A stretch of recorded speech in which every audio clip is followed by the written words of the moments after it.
आज हम लोग कक्षा 10 में जीव विज्ञान के अंतर्गत जो पहला पाठ है जैव प्रक्रम, जिसको हम पढ़ रहे हैं। तो पहले हम पाठों को बता दें कि जैसे पहला जीव, वैसे तो विज्ञान में फिजिक्स है, केमिस्ट्री है, बायोलॉजी है, मिक्स है। तो ये मत समझिएगा। तो जो जीव विज्ञान में है किस क्रम में पढ़ाना है हम सीक्वेंस में दे भी रहे हैं और डेट वाइज भी दे रहे हैं। तो आपसे घबराइएगा नहीं, डेट वाइज भेज रहे हैं, उस हिसाब से आपका सीक्वेंस है। वैसे जो हम वीडियो भेज दे रहे हैं तो यह चौथा वीडियो होगा, तो हम आज लिख भी देंगे।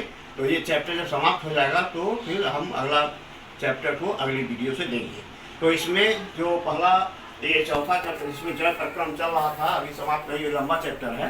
तो इसमें जैव प्रक्रम में तो पहले आप लेसन देख लें जीव विज्ञान में, क्योंकि किताबों में लेसन का मिक्स किया गया है। यहाँ पर हमें जो पढ़ाना है तो पहला चैप्टर है जैव प्रक्रम, दूसरा है नियंत्रण एवं समन्वय, तीसरा है जनन कैसे जीव जन्म कैसे करते हैं, चौथा है मानसिकता एवं जैव विकास, पांचवा है हमारा पर्यावरण, छठवां है प्राकृतिक संसाधनों का प्रबंधन। इस तरह से हम देखें टोटल हम 6 पढ़ेंगे इसमें।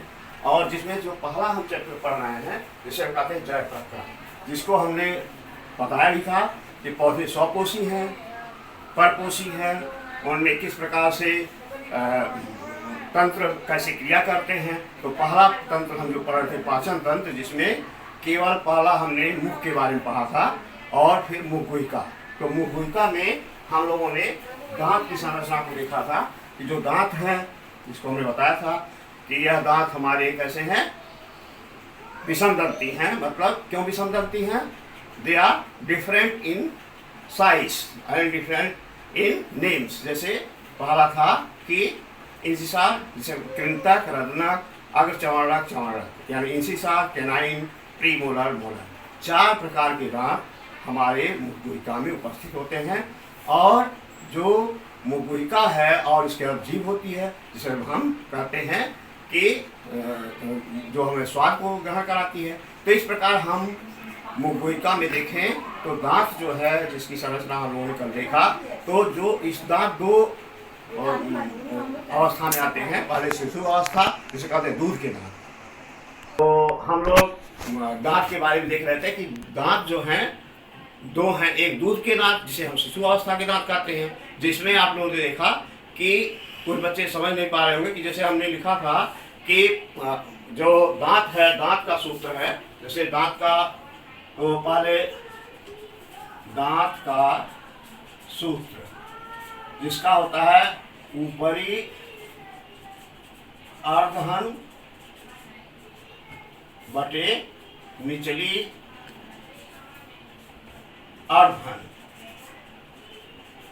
इसी को हमने बताया था। तो कुछ लोग समझ कैसे लिखा होगा। तो आप देखें कि वहां पर हमने कहा था कि जो ऊपर है तो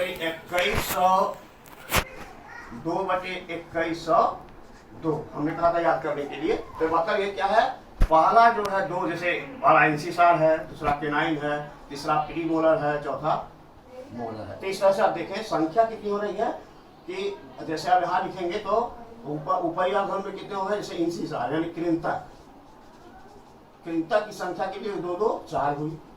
फिर केनाइन, ये जो है आपके कृंतक, फिर रदनक, रदनक की संख्या कितनी है? 2। फिर देखेंगे जो अग्रचर्वणक हैं, अग्रचर्वणक की संख्या 0 हुई और यहाँ पर चर्वणक की संख्या हो गई 4। तो इस तरह से देखें कि जो संख्या हो रही है 4 4 8 2 10, टोटल 10 हुआ।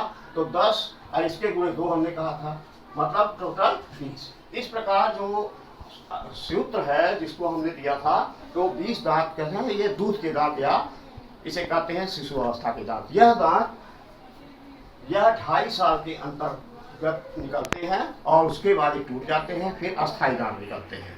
तो इनकी जो आयु है ये 2.5 साल तक होती है। और उसके बाद जो ठीक इसी प्रकार हम अस्थायी दांत को कहे थे, तो अस्थायी दांत में से ठीक उसी प्रकार से हम जोड़ लेंगे। जैसे इसको देखें तो उसमें हमने दिया था अस्थायी, ये तो आपके दूध के दांत है। और उसके बाद हम अस्थाई दांत में देखेंगे, अस्थाई दांत में, तो इसमें देखेंगे सेम हो इसके कंडीशन कि उसको हमने कहा था याद करने के लिए कि सेम, अगर आपको जैसे केनाइन इंसिसार को दिक्कत होगी समझने तो उसको सीधे कि 2123 बटे 2123 ये फार्मूला है याद करने का। मतलब पहले जो इंसिसार है, केनाइन है, प्रीमोलर है, मोलर है, तो ठीक उसी तरह से जैसे सूत्र उसी पर चलेगा, ऊपरी अर्धघन बटे निचली अर्धघन। मतलब इनकी संख्या अगर हम देखें तो अस्थाई दांत में, तो अस्थाई दांत में देखेंगे कि यहां पर देखें कृंतक की संख्या कितनी हो जाएगी, कृंतक को देखें ध्यान से तो 2 4 हो जाएगी, और वहां पर रत्नक की संख्या हो जाएगी, यहाँ पर देखेंगे 2 हो जाएगी। फिर उसके बाद अग्र चौवर्णक की संख्या 4 हो जाएगी, फिर चवर्णक की संख्या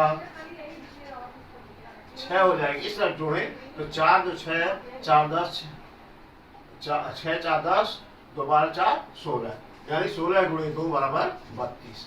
तो इस प्रकार से हम वयस्क में देखें तो यह संख्या सूत्र के अनुसार 32 होती है। तो कोई पूछे कैसे आप सिद्ध करेंगे तो आप देखेंगे, और कृंतक जो कि जो कृंतक है, रत्नक है, अग्र चौवर्णक चारों तैयार, विषम दंती, गर्भ दंती, द्विबार दंती, आप देखिए एक बार अस्थाई दांत, एक बार बाल शिशु के दांत, दूध के दांत, फिर वो अस्थाई के दांत। इस प्रकार जिसे द्विबार दंती कहते हैं, गड्ढे में पाया जिसे गर्भ दंती है।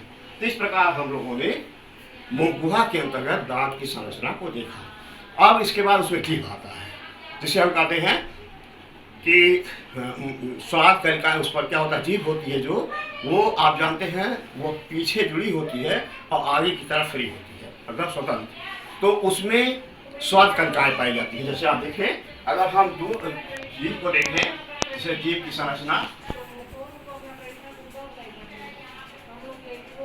इसमें देखेंगे कि क्योंकि इसमें 60 पढ़ना, इंटर में आप और अच्छे से पढ़ेंगे और एक्स्ट्रा पढ़ेंगे तो इसको ज़्यादा हम विस्तार में नहीं देखेंगे, इंटर में और विस्तार से है, तो इसलिए हमको तो जीभ की संरचना में देखेंगे कि यहाँ पर जो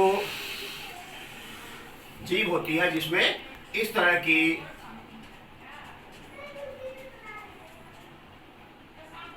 स्वाद कलिकाएं होती हैं, कहते हैं स्वाद कलिका।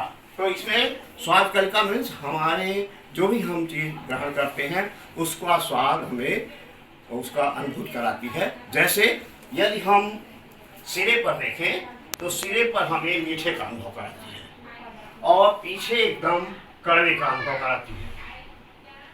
फिर जो साइड में है पासरों में, वह जो इस साइड में इधर जो है वह खट्टे का अनुभव कराती है, तथा इसके आगे के ठीक पीछे इस साइड में यहाँ पर वह जो है ये इसके पीछे यानी ठीक यहाँ पर नमकीन का अनुभव कराती है। इस प्रकार से स्वाद कलिकाएं जीभ के अंतर्गत होती हैं, जो कि मुखगुहिका में हमें जो है स्वाद का अनुभव कराती है। अब आएंगे, जैसे हमने चित्रकों का बताया ही था, उस दिन बताया था, उस वीडियो में दिखाया भी था संरचना कैसे है। तो मुख और उसका मुखगुहिका। तीसरा आता है जिसे कहते हैं ग्रहणी, तीसरा था ग्रहणी। तो स्टूडेंट्स, आज हम क्लास 10th में जीव विज्ञान के अंतर्गत जो पहला चैप्टर है उस जिसे हम कहते हैं जय प्रक्रम, जय प्रक्रम के बारे में आज हम लोग अध्ययन करेंगे। जय प्रक्रम है क्या? तो जैसा आप कल ये जानते ही हैं कि जय शब्द होता है जंतु और वनस्पति, इनमें किस प्रकार से प्रक्रम होते हैं, कैसे चलते हैं, इनकी कोशिकाओं में किस प्रकार से उन्हें ऊर्जा मिलती है, कैसे अपने को वह संचालित करते हैं, इन सारी चीज़ों का अध्ययन हम करेंगे। तो सबसे पहले हम पौधों के बारे में देखेंगे। तो पौधों में यदि देखें तो जैसे पौधा आप जानते हैं वह स्वपोषी है।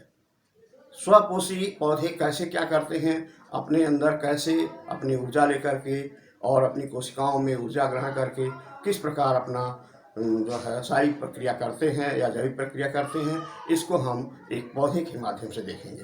तो यदि हम एक पौधे का अध्ययन करें तो देखेंगे कि पौधे के अंतर्गत यहाँ पर पत्तियां होती हैं और यह पत्तियां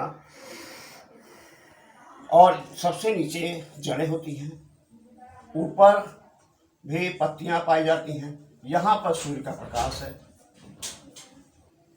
सूर्य का प्रकाश। होता क्या है कि यहाँ पर जो फोटॉन है या जिसे हम कहते हैं प्रकाश की किरण, वह पत्ती के ऊपर पड़ती है और वह पत्ती के ऊपर पड़ करके और अपना यहाँ पर मंड का निर्माण करती है, जिससे प्रत्येक पौधा दिन में खड़ा होकर के और पुनः जो है प्रकाश संश्लेषण क्रिया कर सके। तो आप जानते हैं पत्तियों में प्रकाश संश्लेषण क्रिया दो तरह की होती है, एक प्रकाशीय एक अप्रकाशीय।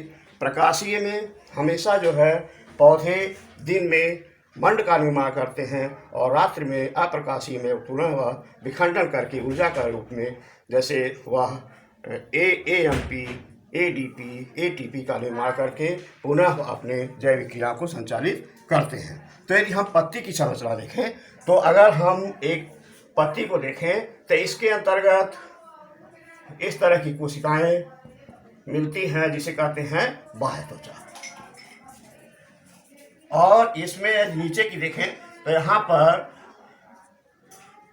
गार्ड सेल्स या गार्ड कोशिका पाई जाती है।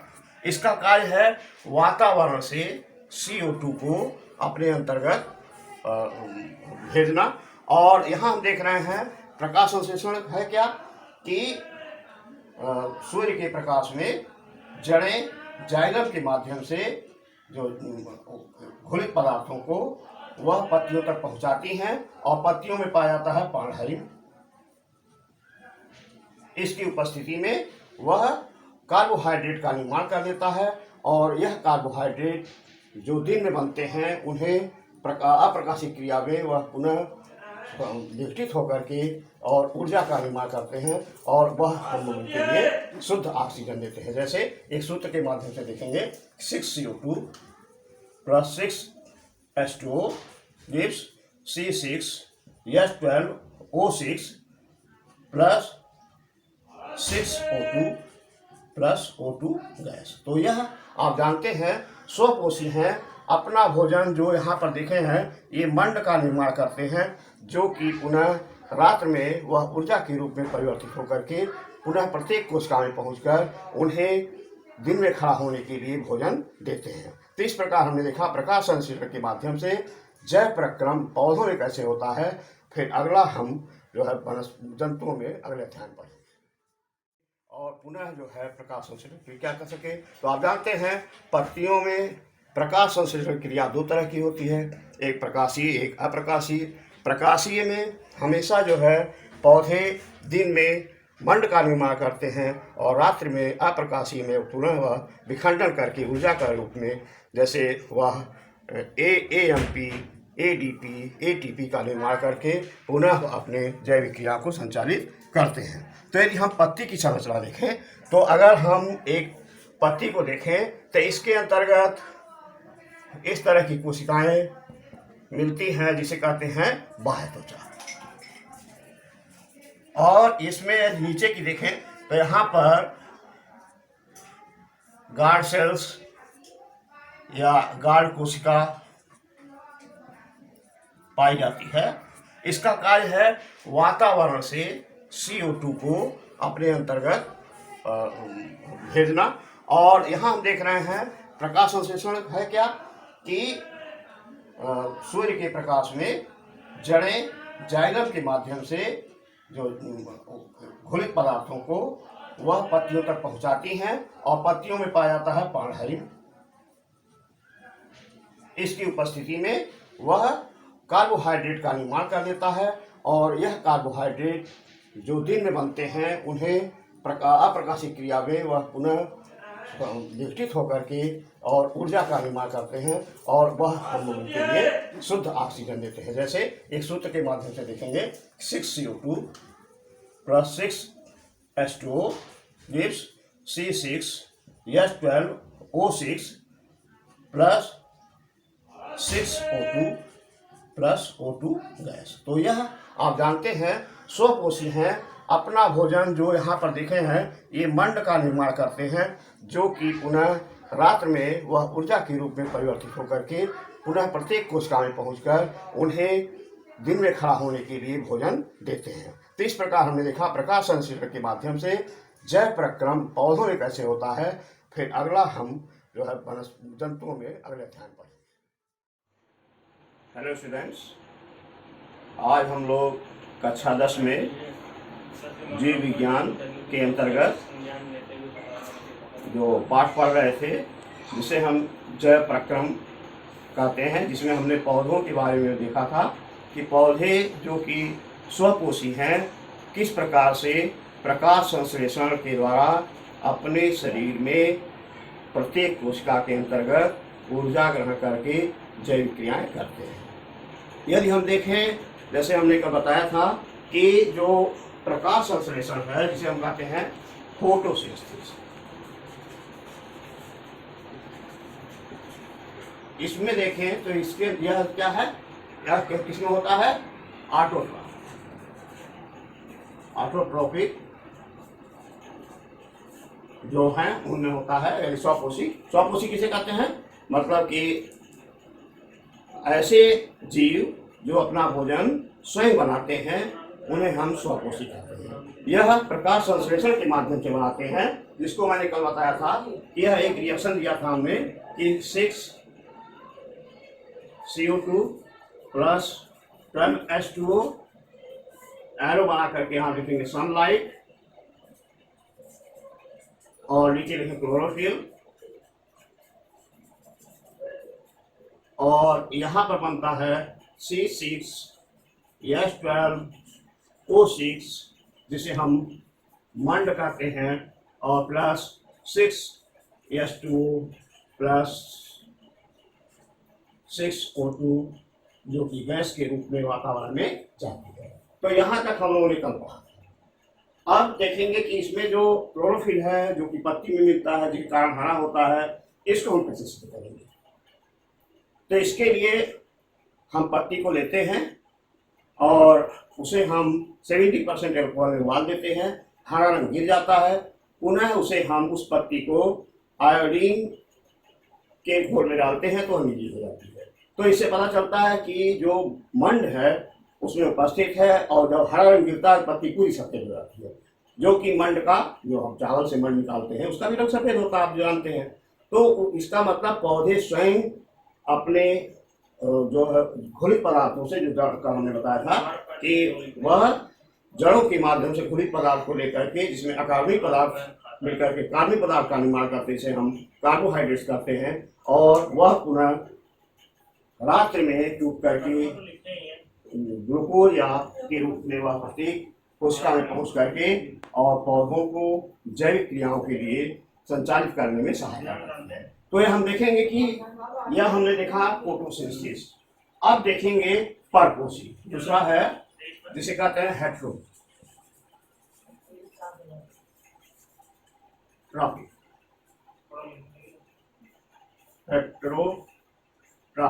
तो इसमें देखेंगे जिसे हम कहते हैं परपोषी। इसमें हम ध्यान दें तो इस मतलब परपोषी क्या होता है, ऐसे जीव जो अपना भोजन स्वयं नहीं बना पाते, दूसरे पर आश्रित होते हैं, ऐसे समस्त जीवों को परपोषी जंतु या जीव कहते हैं। तो इसमें हम देखें परपोषी के अंतर्गत कि जैसे अब आता है, जिसे हमारे, जैसे आप समझे, किसी कार्य को करने के लिए एक सिस्टम की जरूरत होती है। जैसे आप देखें विद्यालय चलाने के लिए एक सिस्टम है, प्रधानाचार्य हैं, अध्यापक हैं, और कई लोग मिल करके फिर चपरासी हैं, विद्यालय है, मतलब एक संस्था में एक तंत्र के रूप में कार्य कर रहा है। तो ठीक उसी तरह से किसी शरीर को संचालित करने के लिए एक तंत्र की आवश्यकता होती है, जिसमें कि हम देखें तो हमारे शरीर में लगभग 7 तंत्र पाए जाते हैं। तो हम जिस प्रत्येक तंत्र का अध्ययन बार बार करेंगे एक के बाद एक। तो जैसे सबसे पहला है जिसे कहते हैं पाचन तंत्र। तो पाचन तंत्र का क्या कार्य है भाई? पाचन तंत्र ऐसा होता है कि हमारे जैसे हम लोग भोजन करते हैं या निगलते हैं, फिर उसको दांत तोड़ाई करते हैं, फिर वह जो है छोटे छोटे टुकड़े में होता है, फिर शरीर में जाता है। इस प्रकार जो यह कार्य करता है इसे कहते हैं आहार नाली। तो एक शब्द आहार नाली से हम बोलते हैं। अब एक शब्द उठता है कि क्यों हम पाचन के बाद तंत्र को लगाते हैं, तंत्र कहाँ शब्द आ गया? तो हम देखें कि जैसे आप छोटी कक्षाओं में पढ़े भी हैं कि हमारी शरीर के cell is the unit of body in organism. तो आप देखें कोशिकाएं जो है ऊतक का निर्माण करती हैं, ऊतक जो है अंग का निर्माण करते हैं, अंग जो है अंगतंत्र का निर्माण करते हैं। तो इस तरह से अंगतंत्र पाचन में हम देखें तो कई लोग हैं जो कि मिल करके आहार नाली का निर्माण करते हैं। जैसे अध्ययन देखें तो यहाँ पर यदि हम देखें पाचन तंत्र के बारे में, तो जिसे हम कहते हैं डाइजेस्टिव सिस्टम, इसके अंतर्गत देखें आहार नाली कैसी होती है। तो शुरू में आप देखेंगे तो यहाँ पर आप ध्यान से देखें तो यहाँ पर जो है एक दो पेशियों की बनी मोटी, जिसे हम कहते हैं माउथ। यह माउथ में देखें जो नीचे वाली पेशी है वह भोजन को गिरने से रोकती है। जब आप भोजन करते हैं तो वह पेशी गिरने से रोकती है। तो ये माउथ है। माउथ के इधर एक कैनाल होती है जिस, और यह ऊपर जा करके पुनः यहां से ग्रास नली के रूप में होती है, और यहां पर एक जिसे कहते हैं ग्रसनी। तो और यह है पैरोटिड ग्रंथि, और इसमें यह जो भाग है इसे कहते हैं ग्रसनी, और यह जो है ग्रास नली। इस ग्रास नली के ठीक नीचे आप देखेंगे तो यहां पर एक पाया जाता है डायफ्राम। डायफ्राम के ऊपर और ग्रास नली के बीच में एक आपको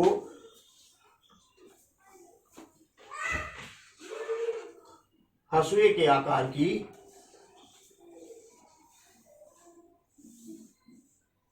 घुमावदार संरचना पाई जाती है जिसे कहते हैं आमाशय।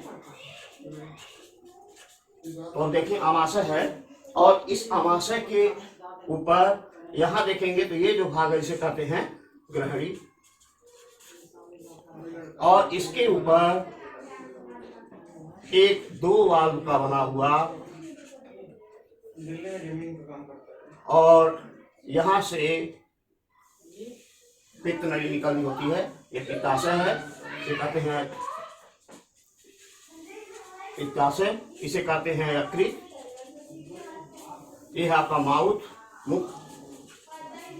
और फिर देखेंगे कि इसके अंतर्गत देखें तो यहाँ पर यह जो ग्रहणी है जो कि नीचे जाकर के वह सबसे लंबी नलिका में होती है, और यह कुंडलित होती है, और यह इसका कुंडल यह बना करके एक पतली सी नली यहां निकली होती है जिसे कहते हैं क्रीम रूप परिशेषिका। क्रीम रूप परिशेषिका, क्रीम रूप परिशेषिका। और यह जो है पुनः देखेंगे इसके ऊपर उल्टे यू के आकार की एक संरचना पाई जाती है, और नीचे आकर के यह थोड़ी सी फूली हुई होती है, और नीचे यह भाग इसे कहते हैं मलाशय, और इसे कहते हैं बड़ियां, और यह बीच में होती है छोटी। इस प्रकार की और आमाशय और इसके बीच में एक पतली सी पत्ती के आकार की संरचना पाई जाती है जिसे कहते हैं अग्नाशय।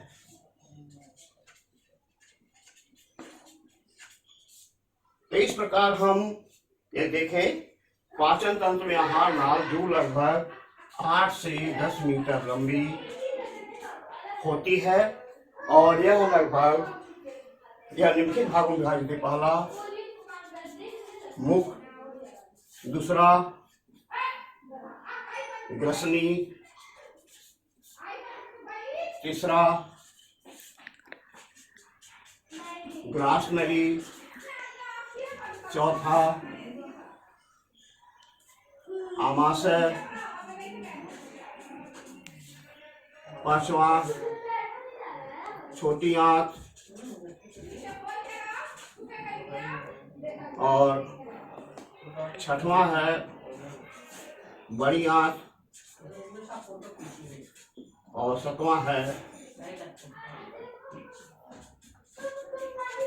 मलाशय। इस प्रकार हम देखें कि मुख, ये मुख है, फिर ग्रसनी है, फिर उसके बाद देखें ग्रासनी है ये, फिर यहाँ देखेंगे ये जो हम आमाशय बोलते हैं।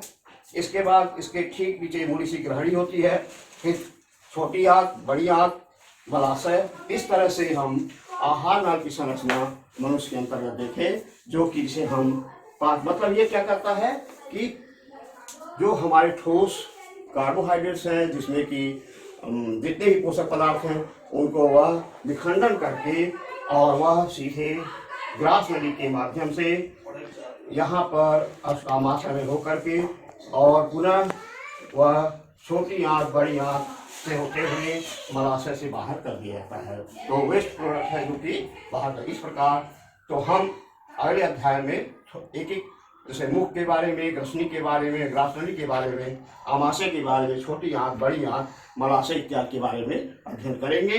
तो आज हम केवल आहार नाल की संरचना कैसी होती है उसे हम देखेंगे। तो आप लोग समर वेकेशन में आहार नाल की संरचना पे उस जो है चार्ट पे बना के लाएंगे और हम उस पर उसके नाम पूछेंगे या हम आपसे पूछ सकते हैं या इसके बारे में सुंदर स्वच्छ बना करके लाइएगा। Thanks, have a nice day. आज हम लोग कक्षा 10 में जीव विज्ञान विषय में जो पाठ है उसका नाम है जैव प्रक्रम। आप देखें तो जैव प्रक्रम के बारे में हम लोग पढ़ भी रहे हैं, जिसमें हम लोगों ने देखा कि स्वपोषी, परपोषी के अंतर्गत हमने जो तंत्र के बारे में हमने कहा कि तंत्र जो हैं 7 हैं, जिसमें कि जो हमारे सिस्टम को, शरीर के सिस्टम को चलाते हैं। और हमने बताया भी था कि जो सिस्टम है क्यों आवश्यक हैं। जैसे आप देखें जिले में भी डीएम हैं, फिर उसके बाद उसके नीचे कर्मचारी हैं, तो जितने हैं सब जो विभाग बटे हुए हैं कि एक जिला कायदे से संचालित हो सके। ठीक उसी प्रकार से हमारा शरीर है, जिसमें हमने कल ही बताया था कि जो तंत्र हैं जिसके में बहुत से अंग हैं। जैसे आप देखें एक आहार नाल में देखें कि ग्रास नली है, ग्रसनी है, आमाशय है, छोटी आंत है, बड़ी आंत है, लेकिन they are including each other and form the elementary canal. ऐसे ही हम लोग देखेंगे कि तंत्र तो उसके अंतर्गत हम पढ़ रहे थे, जिसमें सबसे हमने बताया था कल आपको कि सबसे पहला जैसे हम भोजन को निगलते हैं उससे सबसे पहला है माउथ। तो सबसे पहले आज हम माउथ के बारे में देखेंगे, जिसे हम मुख कहते हैं या इसे कहते हैं माउथ। माउथ में देखें तो इसके अंतर्गत जो मुख है, सबसे पहले तो हमने कल बताया था मुख किसे कहते हैं कि दो मोटी पेशियों के बीच जो अनप्रस्थ दरारें पाई जाती हैं उसे मुख कहते हैं। और यह मुख जो है हम कल के स्ट्रक्चर में आपको दर्शाए थे, मुख पीछे जो है मुख गुहिका से जुड़ा होता है। तो ये मुख हुआ, उसके पहला मुख है। फिर दूसरा था मुख गुहिका, जिसे कहते हैं बक्कल कैविटी। तो इसमें देखेंगे कि जो बक्कल कैविटी है, जिसके अंतर्गत बहुत से लोग आते हैं, हम मनुष्य के मुख गुहा का अध्ययन करेंगे या बक्कल कैविटी को। तो इसमें देखें कि जो मुख गुहा है, इसके स्ट्रक्चर को देखें तो ध्यान से देखेंगे कि यह मुख गुहा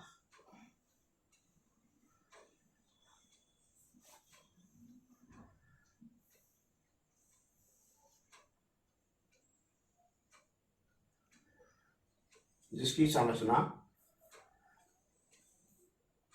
देखेंगे, इसके अंदर जो टीथ हैं वह होते हैं, जैसे आप देखें मुख गुहा के अंतर्गत क्या क्या पाए, जैसे मुख गुहा है के अंतर्गत क्या पाए जाते हैं, पहले दांत, फिर है दूसरा जीभ। तो पहले हम दांत के बारे में, टीथ के बारे में अध्ययन करेंगे। तो यहाँ पर देखें जो टीथ हैं, जिनके की अंतर्गत की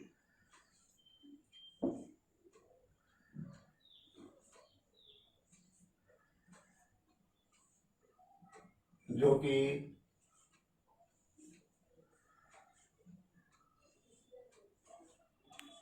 तो इस तरह से नीचे भी होंगे, जैसे जो जुड़ी होती है तीर, फिर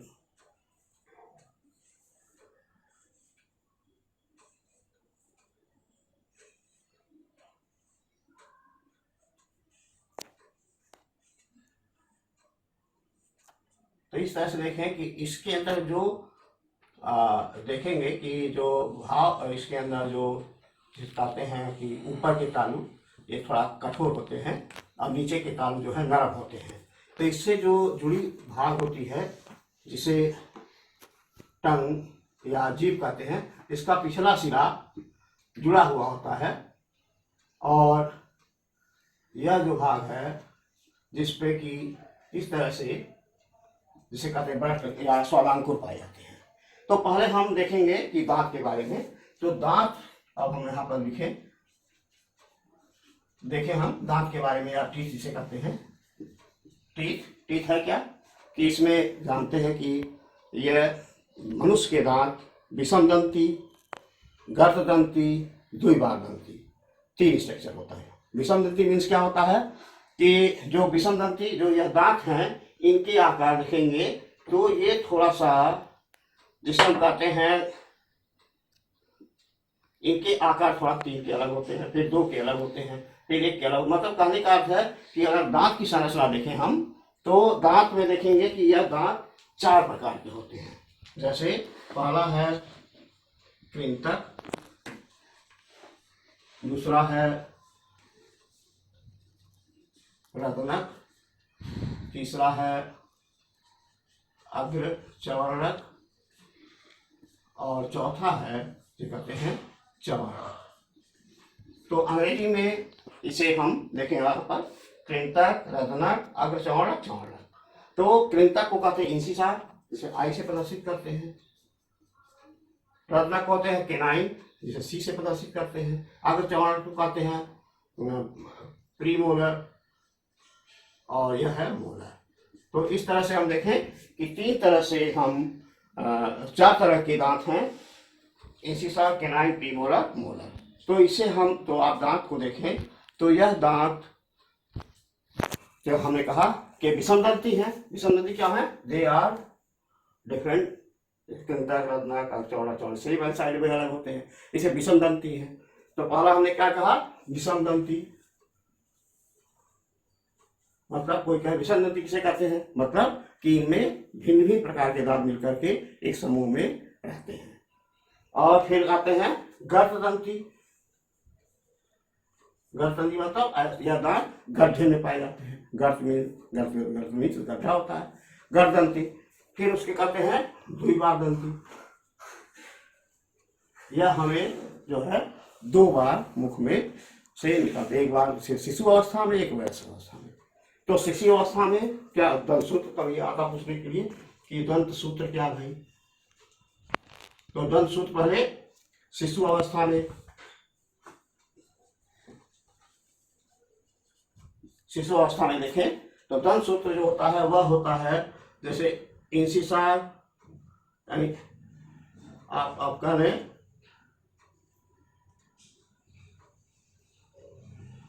कि इंसिसार केनाइन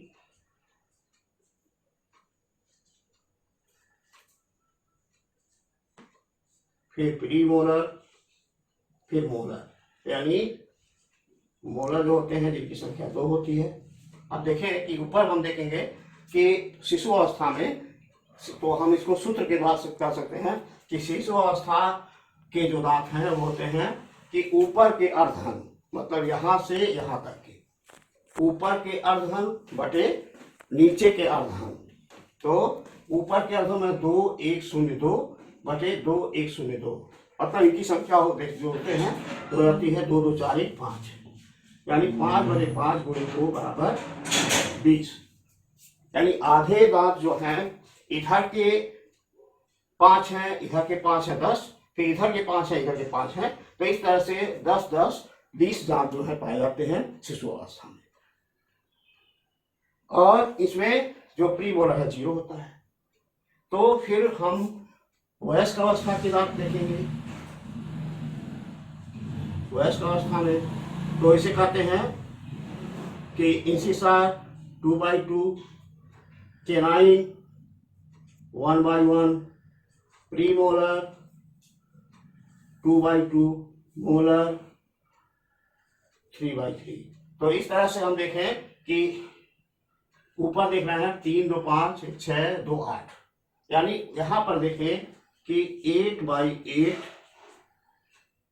गुणे 2 बराबर 32।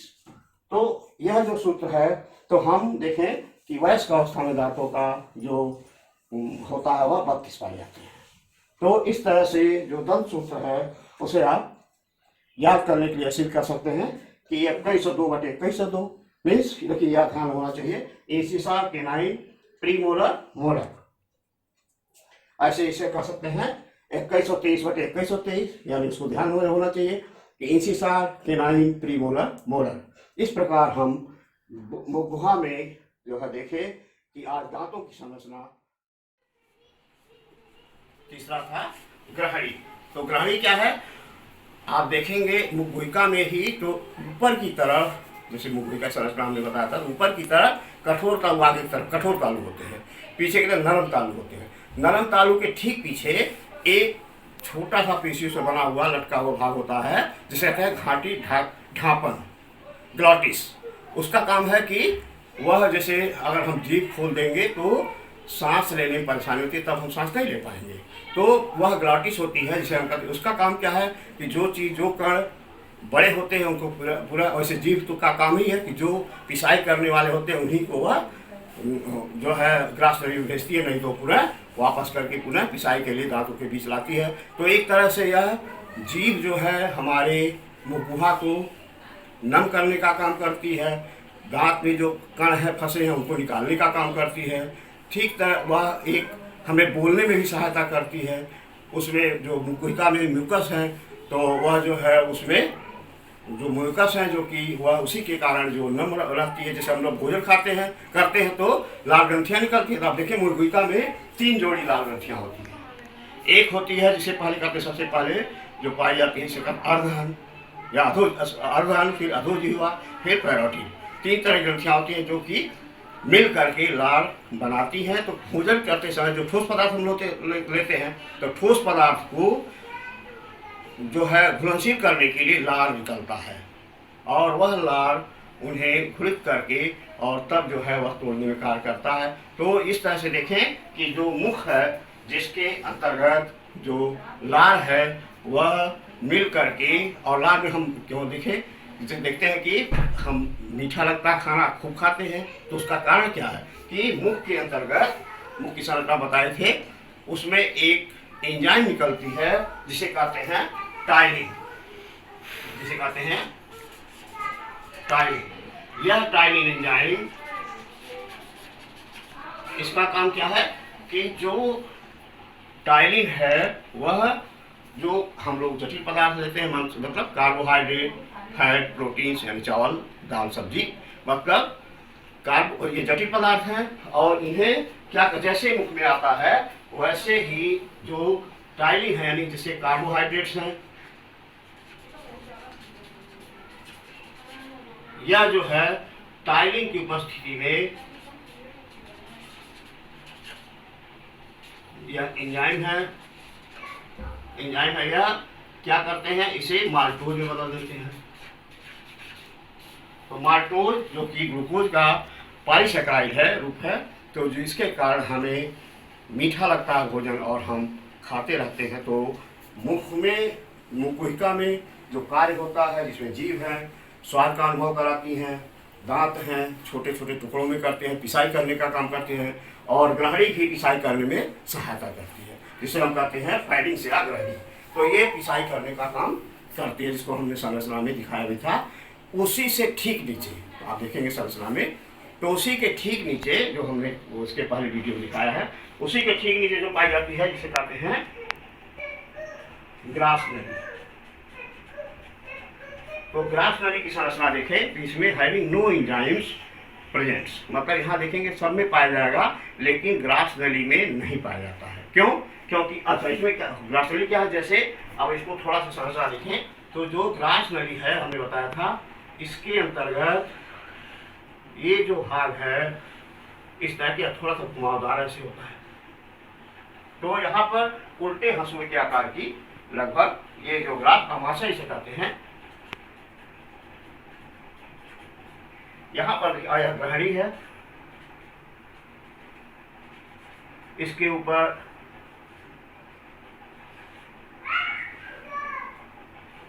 ये यकृत है और यहाँ पर इस पत्ती के आकार की जो संरचना पाई जाती है जिसे कहते हैं अग्नाशय।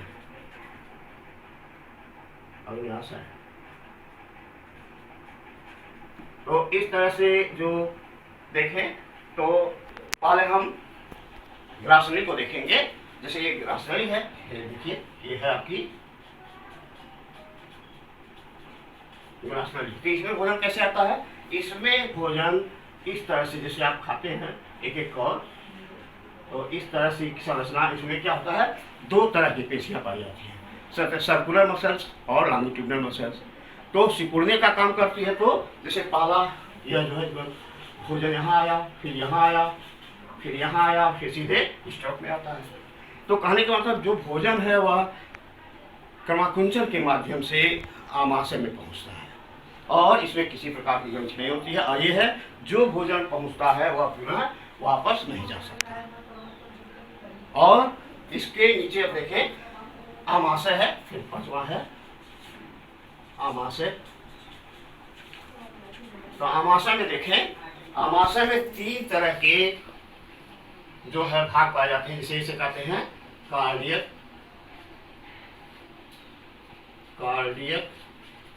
इसे कहते हैं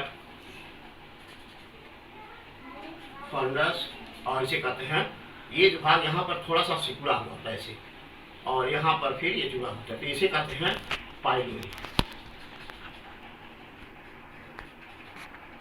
होता क्या है कि जब भोजन आता है आमाशय में तो ग्रहणी के माध्यम से, तो यहाँ पर एक एसियल नामक एंजाइम सिक्रीट होती है जो कि जठर ग्रंथियाँ, आमाशय की दीवारों में जठर ग्रंथियाँ पाई जाती हैं जो कि उन्हें एक्टिव हो जाती हैं, जहाँ से एंजाइम सिक्रीट होते हैं और वह एंजाइम्स जो पाचन करने में सहायता करते हैं।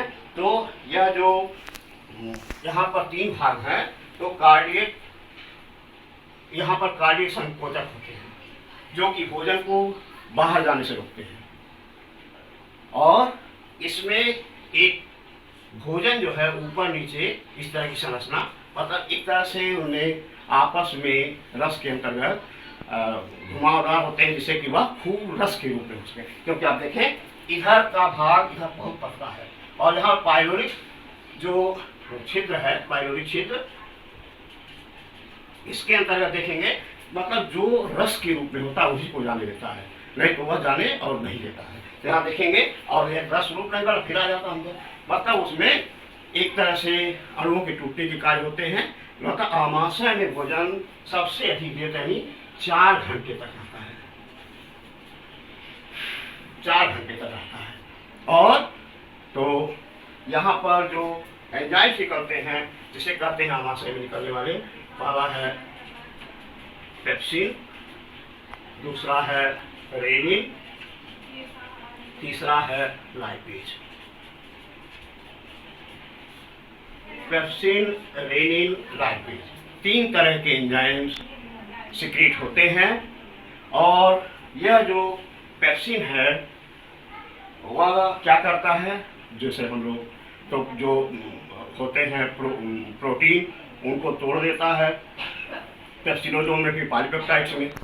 और रेनिन जैसे जो बच्चे दूध पीते हैं या दूध पीते हैं तो दूध में केसिन नामक एंजाइम्स होता है जो कि रेनिन जो है दूध में उपस्थित केसिन में चेंज कर देता है। ये जो एंजाइम है रेनिन वह जो है दूध में वो जो है केसिन में चेंज कर देता है, रेनिन नामक। और लाइपेज जैसे हम लोग जो वसा के रूप में खाते चाहे दूध हो, दही हो, जो दही या घी हो, मतलब जो भी मक्खन हो, इस सब को वह लाइपेज नामक एंजाइम है जो उसे तोड़ देता है। इस प्रकार जो जटिल पदार्थ खा रहा है, जो भी हम खा रहे हैं, उनका आमाशय के अंदर 4 घंटे तक रहता है।